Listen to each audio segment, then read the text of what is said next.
Vamos dar início à narração do terceiro vídeo dos ensinamentos secretos de Jesus Cristo a seus discípulos em sua ressurreição. Que Jesus Cristo te abençoe e ilumine teu espírito. Amém. Capítulo 3.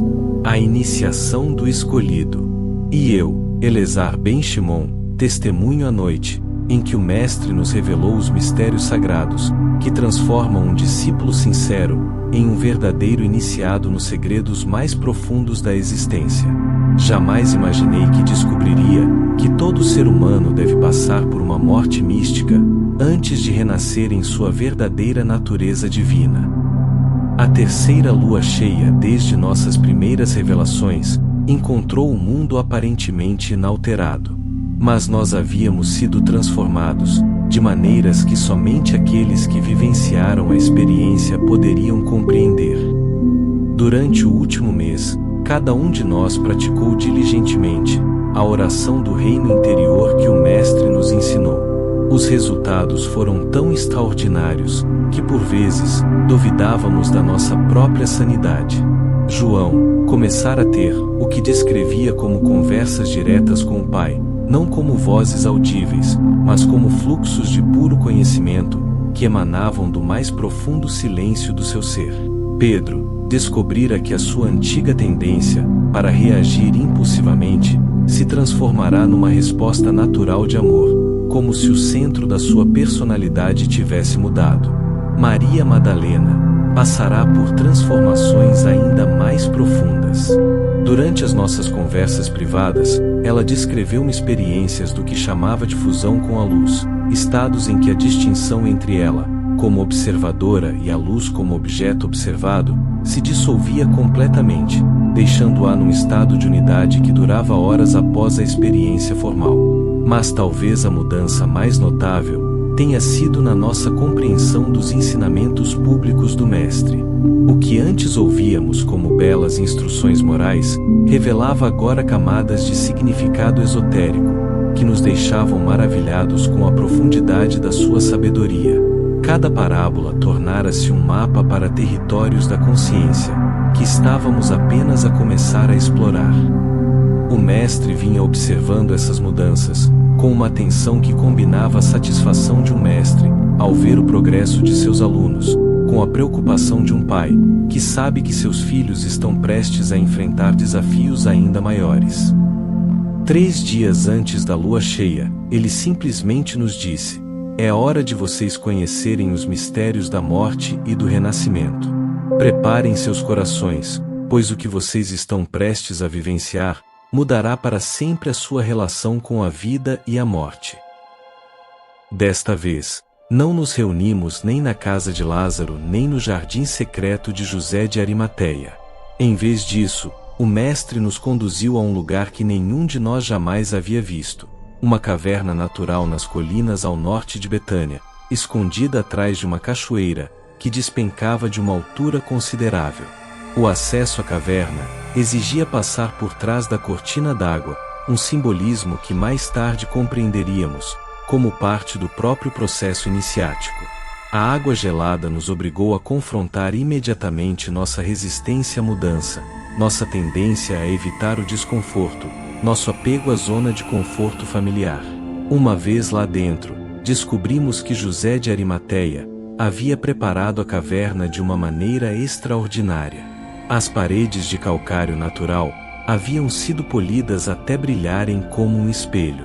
2 nichos haviam sido esculpidos nas paredes, cada um contendo uma lamparina a óleo, que projetava padrões dançantes de luz e sombra, criando uma atmosfera de mistério sagrado. No centro da caverna, diretamente abaixo de uma abertura natural no teto, que permitia a entrada da luz da lua, havia uma depressão circular esculpida na rocha viva, grande o suficiente para uma pessoa se deitar completamente. Ao redor dessa depressão central, 12 almofadas haviam sido dispostas em um círculo perfeito. O Mestre nos pediu que nos sentássemos, mas desta vez ele não começou falando imediatamente.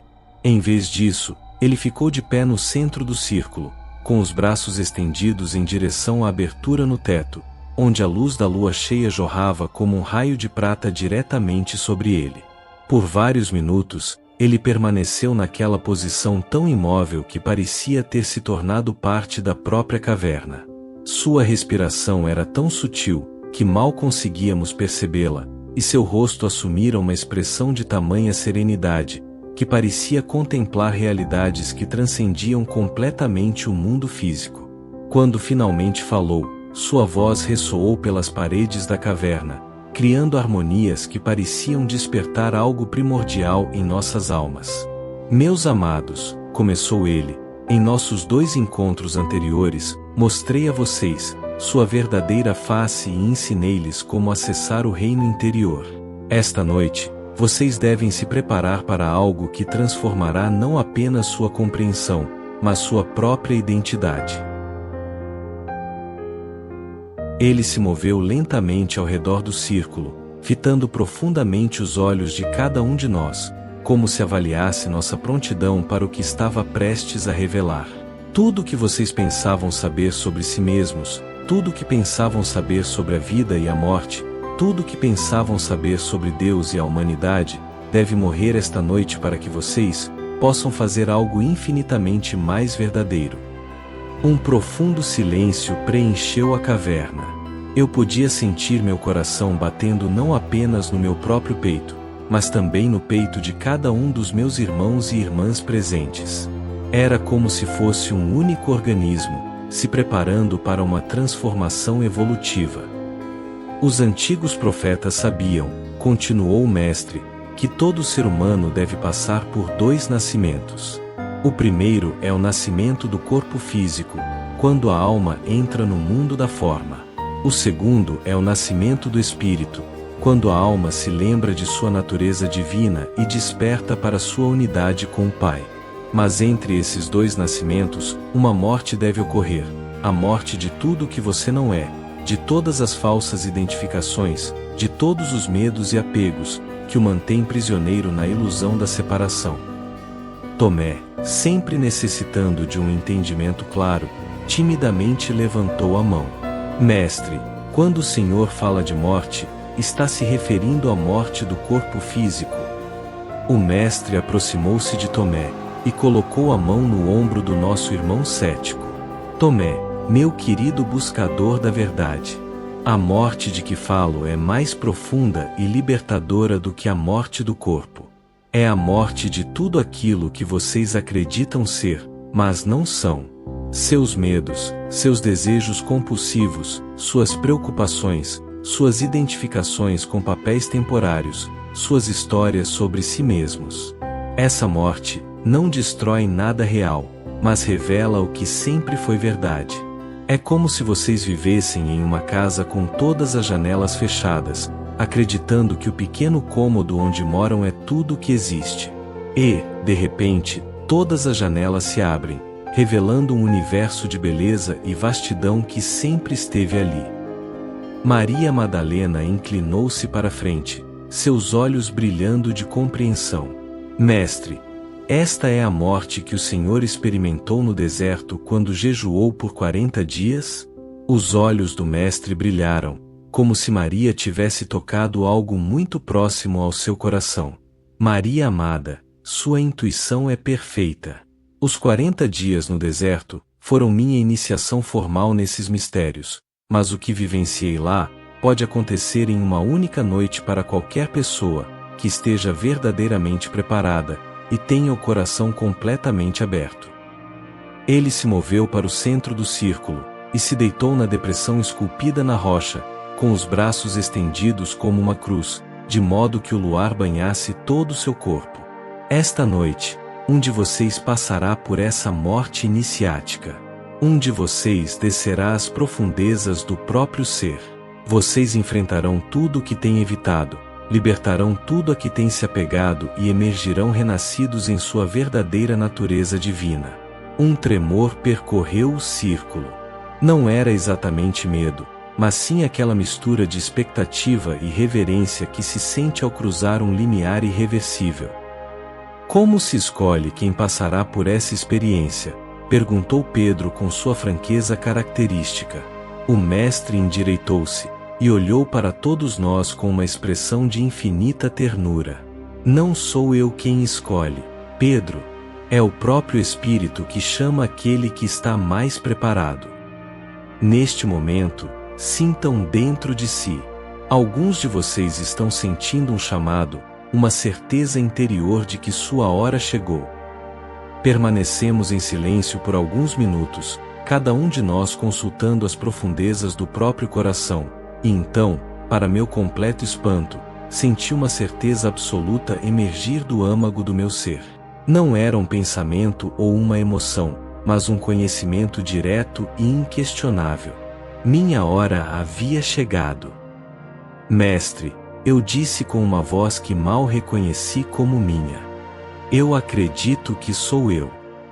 O mestre olhou para mim, com um sorriso que guardava todos os segredos do universo. Ele me falou: meu irmão, o Pai me mostrou que este era o seu destino mesmo antes de você nascer. Sua alma escolheu esta encarnação especificamente, para receber estes ensinamentos e preservá-los para gerações futuras. Aproximou-se de mim, e colocou ambas as mãos sobre minha cabeça, num gesto de bênção, que imediatamente preencheu todo o meu ser com um fluxo de luz líquida. Você está preparado para morrer, antes de morrer? Está preparado para se desapegar de tudo o que você acreditava ser, para descobrir o que você realmente é? Sim, mestre. Respondi sem a menor hesitação, embora não tivesse ideia do que estava concordando. Então, deite-se no centro do círculo, e permita-se ser guiado pela sabedoria infinita, que reside nas profundezas do seu próprio ser. Deitei-me na depressão central, exatamente onde o mestre estivera momentos antes. A rocha, que fora aquecida por sua presença, irradiava um calor que parecia penetrar até meus ossos. O luar, filtrando-se pela abertura no teto, banhava-me num brilho prateado que parecia dissolver as fronteiras entre meu corpo e o espaço circundante. O mestre e os outros 11 posicionaram-se ao meu redor, formando um círculo perfeito. Suas mãos estenderam-se em minha direção, sem me tocar, criando o que eu compreenderia mais tarde. Era um campo energético de proteção e apoio, que me permitiria navegar com segurança pelos territórios desconhecidos, para os quais eu estava prestes a viajar. Feche os olhos, Eleazar, disse o mestre gentilmente, e permita que sua respiração se torne lenta e profunda. A cada expiração, permita-se liberar mais uma camada de identificação com aquilo que você acreditava ser. Sua voz tornou-se um fio de ouro, guiando-me às profundezas do meu próprio ser que eu jamais havia explorado. À medida que minha respiração se acalmava, comecei a experimentar uma sensação extraordinária. Era como se eu estivesse me expandindo além dos limites do meu corpo físico, como se minha consciência estivesse transbordando para o espaço ao redor. A voz do mestre continuou aparentemente vindo simultaneamente, de fora e de dentro de mim. Você vai mergulhar nas profundezas da sua própria alma. Não tenha medo do que encontrará lá. Tudo o que você vê, tudo o que você sente, são simplesmente aspectos de si mesmo, que estavam esperando para serem reconhecidos e curados. O que vivenciei nas 3 horas seguintes desafia qualquer descrição em palavras comuns, mas tentarei transmitir um pouco dessa experiência extraordinária. Primeiro, passei pelo que só posso descrever como uma revisão completa da minha vida, mas não da perspectiva da minha personalidade habitual. Em vez disso, observei cada evento, cada relacionamento, cada decisão de uma perspectiva que parecia abranger todas as dimensões do ser: física, emocional, mental e espiritual. Vi como cada aparente erro havia sido, na verdade, uma lição necessária, como cada dor havia sido um convite para aprofundar a compaixão, como cada medo havia sido uma oportunidade para desenvolver coragem. Mas, mais do que ver isso intelectualmente, eu o vivenciei com uma certeza que emanava de cada célula do meu ser. Depois, passei pelo que só posso chamar de um encontro com todas as minhas sombras, todos os aspectos de mim que eu havia rejeitado, negado ou projetado nos outros. Mas, em vez de vivenciar isso como algo aterrorizante, foi como redescobrir partes perdidas de mim mesmo. A cada aspecto rejeitado que eu abraçava, sentia-me mais completo, mais íntegro. A fase mais profunda da experiência foi o que o mestre mais tarde chamaria de dissolução do ego, um período em que toda a sensação de ser um indivíduo separado desapareceu completamente. Não havia um eu observando a experiência, havia apenas a experiência em si, vasta, oceânica, sem centro nem periferia.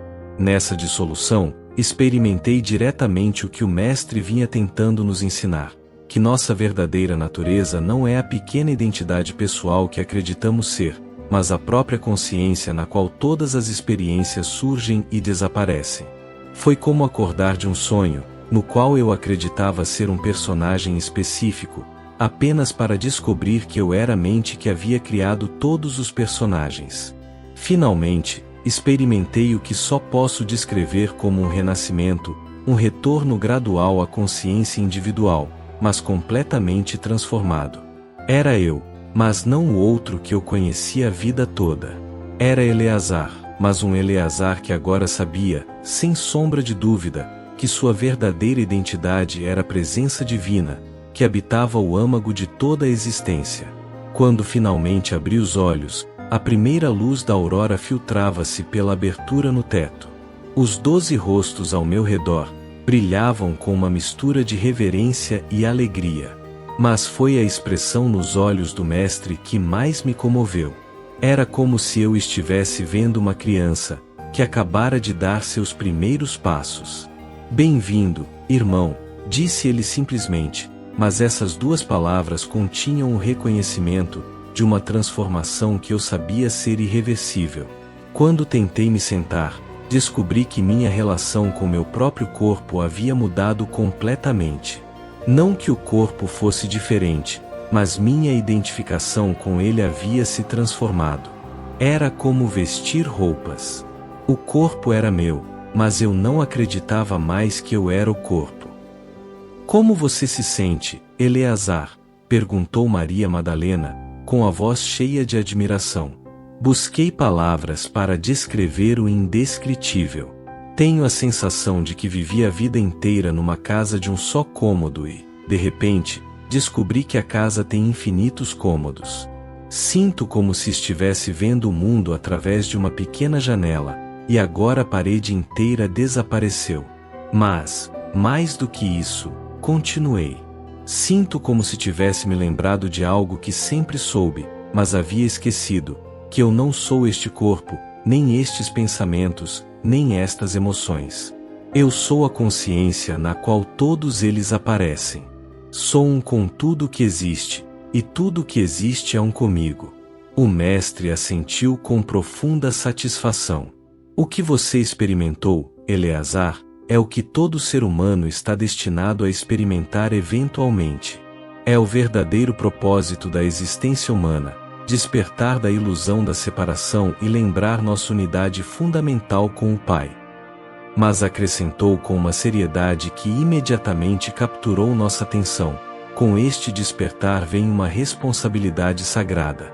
Vocês receberam conhecimento direto dos mistérios mais profundos.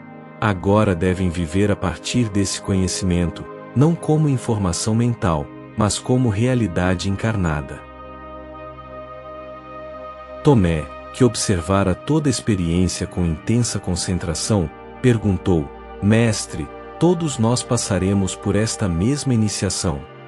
"Cada um de vocês será iniciado nesses mistérios", respondeu o mestre.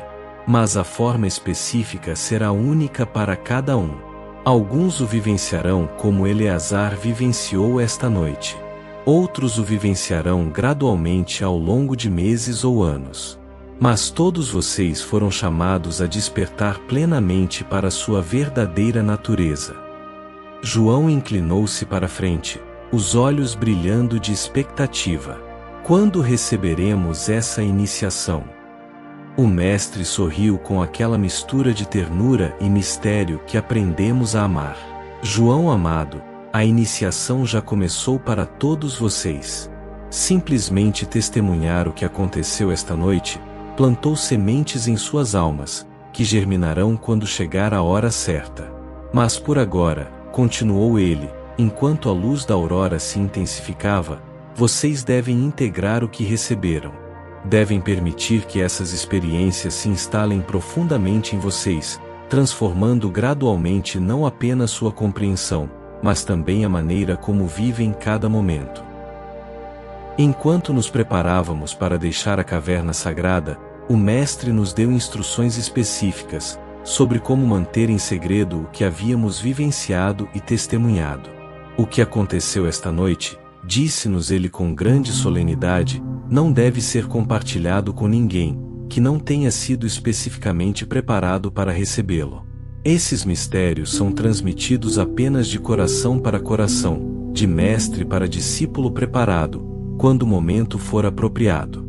Seu testemunho dessas experiências será sua própria transformação, quando outros virem em você paz inabalável, amor incondicional, sabedoria que não vem dos livros. Então alguns perguntarão, e aqueles que perguntarem sinceramente, quando estiverem prontos, você poderá compartilhar o que recebeu. Ao sair da caverna, passando mais uma vez por trás da cortina de água, que agora parecia um batismo de renascimento, percebi que o mundo não havia mudado, mas eu havia sido irreversivelmente transformado. As mesmas árvores, as mesmas pedras, o mesmo céu da aurora. Mas agora tudo brilhava, com a mesma presença que eu havia descoberto, nas profundezas do meu próprio ser. Durante os dias seguintes, vivi em constante estado de admiração. Cada momento parecia carregado de significado sagrado. Cada encontro com outros seres humanos se tornara um encontro com diferentes expressões da mesma consciência divina que agora eu sabia ser minha verdadeira natureza. E gradualmente comecei a compreender que essa iniciação não era um fim, mas um começo. O Mestre nos mostrará a porta para nossa verdadeira natureza, mas havia infinitas salas no Palácio da Consciência esperando para serem exploradas. Em nosso próximo encontro sob a lua cheia, o Rabino de Nazaré revelaria ensinamentos ainda mais profundos sobre a natureza da morte física e como aqueles que despertaram para sua verdadeira natureza podem transcender até mesmo essa ilusão final de separação. Capítulo 4. As palavras que conquistam a morte. E eu, Eleazar ben Shimon, testemunho a noite em que o Mestre nos revelou os segredos mais profundos sobre a natureza da morte e como aqueles que despertaram para sua verdadeira natureza podem transcender até mesmo essa ilusão final de separação. Jamais imaginei que descobriria que a morte física é simplesmente o desprendimento final de todas as falsas identidades e que, para quem aprendeu a morrer antes de morrer, a transição se torna a consumação de uma libertação que já havia começado. 4 semanas se passaram desde minha iniciação na Gruta Sagrada, e a transformação pela qual eu havia passado continuava a se aprofundar a cada dia. Era como se eu tivesse nascido com um novo tipo de percepção, que me permitia ver não apenas as formas externas das coisas, mas a essência luminosa que as animava por dentro. Durante esse tempo, algo extraordinário aconteceu, algo que abalou não só nosso círculo íntimo, mas toda a região da Judéia. Meu irmão Lázaro adoeceu gravemente, morreu e foi ressuscitado pelo Mestre após 4 dias no túmulo. Mas o que as multidões não sabiam, o que nem mesmo os outros discípulos compreendiam completamente, era que a ressurreição de Lázaro havia sido muito mais do que um milagre público. Foi uma demonstração prática dos ensinamentos que o Mestre nos transmitia secretamente, que a morte física é apenas a última das ilusões a serem transcendidas por aqueles que despertaram plenamente para sua verdadeira natureza. Lázaro não havia simplesmente retornado à vida. Ele havia sido iniciado nos mistérios mais profundos do ser. Ele havia experimentado diretamente o que se encontra além do véu da morte física, e retornado transformado em um ser de sabedoria e serenidade, que impressionavam a todos que o conheciam. Na noite da 4ª lua cheia após minha iniciação, nos reunimos em um lugar que nenhum de nós esperava, o próprio túmulo onde Lázaro jazia por 4 dias. José de Arimateia havia preparado este lugar sagrado de maneira extraordinária, transformando-o em uma câmara de contemplação, onde poderíamos receber os ensinamentos mais profundos sobre os mistérios da vida, da morte e da ressurreição. Agradecemos por ter assistido esse vídeo até o final. Daremos continuidade na 4ª parte, no próximo vídeo, as revelações dos ensinamentos secretos de Jesus Cristo aos seus discípulos, na sua ressurreição. Que Jesus te abençoe e ilumine teu espírito. Amém.